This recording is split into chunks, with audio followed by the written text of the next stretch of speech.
Écoute Annie, j'ai demandé à te voir parce qu'on m'a dit la situation et je me fais beaucoup de soucis. On m'a dit que tu persistais dans ta décision, c'est ça? Ouais, c'est ça. Quand? Oui, c'est ça. Ça fait combien de temps qu'on se connaît toutes les deux, Annie? 12 ans. 12 ans. Est-ce que t'as pas eu raison de me faire confiance jusque-là, depuis toutes ces années? Ah si. Si. Alors pourquoi est-ce que tu m'écoutes pas aujourd'hui? Tu t'es déjà fait avorter plusieurs fois, Oui. dis-moi. Oui. Et en quoi ce serait différent aujourd'hui? C'est différent. C'est différent. Oui. Et en quoi c'est différent? Bah, c'est mon bébé, enfin c'est l'enfant de mon amour. C'est l'enfant de ton amour. Mm. C'est-à-dire? Bah, c'est l'enfant de Frédéric. Enfin, et c'est notre enfant à moi et à Frédéric. Je t'en prie, Annie. Tu sais très bien que tu pourras absolument pas compter sur cet individu. Comment est-ce que tu ferais pour élever seul un enfant? Dis-moi. Mais non, mais je me sens bien. Moi, depuis que j'ai de la joie, ça me donne vraiment beaucoup de force. Tu as de la joie. Oui. D'accord. Alors, tu as peut-être de la joie en ce moment, à cause d'un petit dérèglement hormonal lié à ta grossesse. Mais ça va passer. Non. Non, ça c'est l'amour. L'amour. L'amour de qui? Bah, l'amour de Frédéric. Frédéric. Mm. Tu me parles encore de Frédéric. C'est quelqu'un qui a encore plus de problèmes que toi, Annie. Et qu'on a décidé de ne pas garder ici à cause de comportements totalement inqualifiables. Il est sans doute à l'origine de ta grossesse, mais c'est certainement pas un père sur qui tu peux raconter, Annie. Réveille-toi. Mais non, Frédéric et moi, on s'aime, enfin, on est amoureux et voilà, je vais avoir son bébé. Annie, j'aimerais bien que tu arrêtes de me parler d'amour en rapport avec un individu pareil. Je l'ai pratiqué pendant des années, ton Frédéric, je le connais. Je le connais même très bien. Je l'ai vu se comporter au quotidien. Il est agressif au dernier degré. Et en plus d'être violent, il a cherché à abuser sexuellement de certaines femmes du centre. On a même menacé de le dénoncer à la police. Oui, allô? Oui, je m'en fous de ça. J'ai changé d'avis. Un point, c'est tout. Est-ce que je peux partir? Ah, mais non. Non, on a une décision à prendre, là, Annie. Une décision grave. Très importante pour ta vie. Alors, on le garde ou on le garde pas, cet enfant?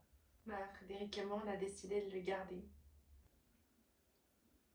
Tu vois qu'on essaye de te dire les choses. Qu'on essaye de te parler. Il n'y a pas que moi qui te parle comme je le fais là.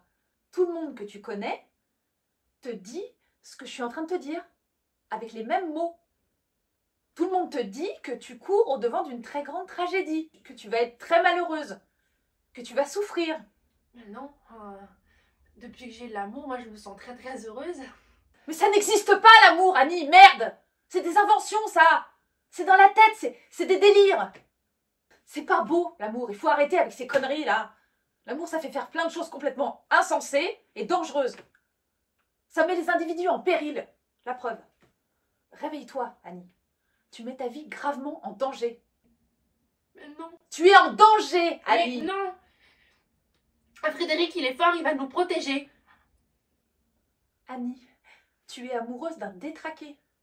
Il est asocial, hyper violent, un dragueur compulsif, un alcoolique. Et pourquoi je me sens très heureuse alors, comme ça? Ce qui se passe en toi, c'est une simple réaction neurochimique, Annie. C'est tout, rien de plus. C'est quelque chose que tu te fabriques en toi. C'est un peu comme si tu t'étais prescrit à toi-même un très bon antidépresseur. Alors peut-être que ton traitement actuel n'est pas adapté. Peut-être qu'on peut l'adapter pour que tu te sentes mieux, pour que tu arrêtes de te raconter des histoires complètement mielleuses qui te mettent en danger. Pourquoi vous arrêtez pas de m'emmerder, vous? Je suis en réunion, là. Bon, Annie, quand est-ce qu'on avorte? Parce que là, on est dans une situation intenable. On peut pas te laisser faire les choses comme ça. On ne peut pas.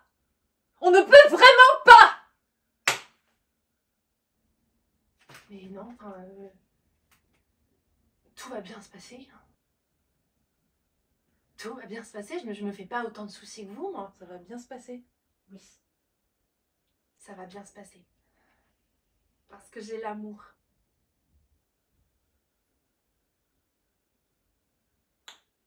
Je vais te dire, Annie, dans la vie normale, la vie des gens qui n'ont pas de handicap au départ, l'amour c'est irréel.